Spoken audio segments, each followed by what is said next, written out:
நம்முடைய வாழ்க்கையில ஆண்டவர் எப்பொழுதுமே நம்மை குறித்து சாட்சி கொடுக்கிற அளவுக்கு நீங்களும் நானும் வாழ்க்கை வாழணும். கர்த்தர் நம்ம பார்த்து சொல்லணும், கபடற்ற உத்தம இஸ்ரவேலனா இருக்கிறான் அப்படின்னு நாத்தான் வேலை சொன்னது போல ஆண்டவர் சாட்சி கொடுக்கிறவங்களா நீங்களும் நானும் வாழணும். ஆண்டவர் மோசையை பார்த்து சாட்சி கொடுத்தார். பூமியில் இருக்கிற சகல மனுஷர்களிலேயும் மோசே மிகவும் சாந்த குணம் உள்ளவனா இருந்தான் அப்படின்னு மோசேயினுடைய குணத்தை பார்த்து ஆண்டவர் சாட்சி கொடுத்தார். ஆண்டவர் தாவீது பார்த்து சொல்றார், தாவீது என்னுடைய இருதயத்துக்கு மிகவும் ஏற்றவனா இருந்தான் அப்படின்னு சொல்லிட்டு தாவீது பார்த்து சொல்றார்.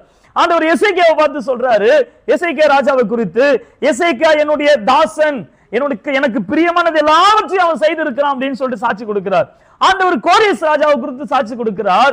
கோரேஸை குறித்து பேசும்போது சொல்றாரு, கோரேஸ் எனக்கு சித்தமானதை எல்லாம் நான் எதெல்லாம் இருதயத்துல நினைக்கிறேனோ அதை எல்லாவற்றையும் கோரேஸ் செய்கிற அளவிற்கு எனக்கு பிரியம் உள்ளவன் அப்படின்னு சொல்லிட்டு ஆண்டவர் அந்நிய நாட்டு ராஜாவை குறித்து சாட்சி கொடுக்கிறார். ஆண்டவர் அது மாத்திரம் இல்ல, ஆபிரகாமை பார்த்து சாட்சி சொல்றார். என்ன சாட்சி சொல்றார்? ஆபிரகாமை பார்த்து, இப்ப அறிஞ்சிருக்கிற நீ எனக்கு பயப்படுறவன் அப்படின்னு சொல்லிட்டு. ஆபிரகாம் ஆண்டவர் கொடுத்த சாட்சி என்ன தெரியுமா? ஆபிரகாம் ஆண்டவருக்கு பயப்படுகிற மனுஷன் அப்படின்னு சாட்சி கொடுக்கிறார். இன்றைக்கு நீங்களும் நானும் கர்த்தர் ஆராய்த்து கொண்டிருக்கிறோம். நீங்களும் நானும் ஆண்டவர் இத்தனை வருஷமா தேடிக்கொண்டிருக்கிறோம். ஒவ்வொரு நாளும் கர்த்தருடைய சமூகத்தில் ஜெபிக்கிறவங்களா இருக்கிறோம். நம்முடைய எல்லா காரியத்திலும் கர்த்தர் நமக்கு உதவி செய்கிறவரா இருக்கிறார். ஆனா ஒரே ஒரு காரியம் உண்மை, உங்களை குறித்தும் என்னை குறித்தும் கர்த்தர் கரநீட்டி சாட்சி கொடுக்கணும். என்னுடைய பிள்ளை, என்னுடைய மகன், என்னுடைய மகள் எனக்கு பிரியமானதை செய்கிறவர்கள் அப்படின்னு ஆண்டவருடைய கரத்துல இருந்து சாட்சி உள்ள ஒரு வாழ்க்கை நீங்களும் நானும் வாழும். அல்லேலூயா, அல்லேலூயா. இந்த பூமியில மற்ற யார் நம்ம குறித்து சாட்சி கொடுத்தாலும் அது முக்கியமானது அல்ல. இந்த பூமியில மற்ற எல்லாருடைய சாட்சியை பார்க்கிறோம். நம்மை குறித்து உறவினர்களோ நண்பர்களோ அல்லது நம்மை நேசிக்கிறவர்களோ கொடுக்கிற சாட்சியை பார்க்கிறோம்.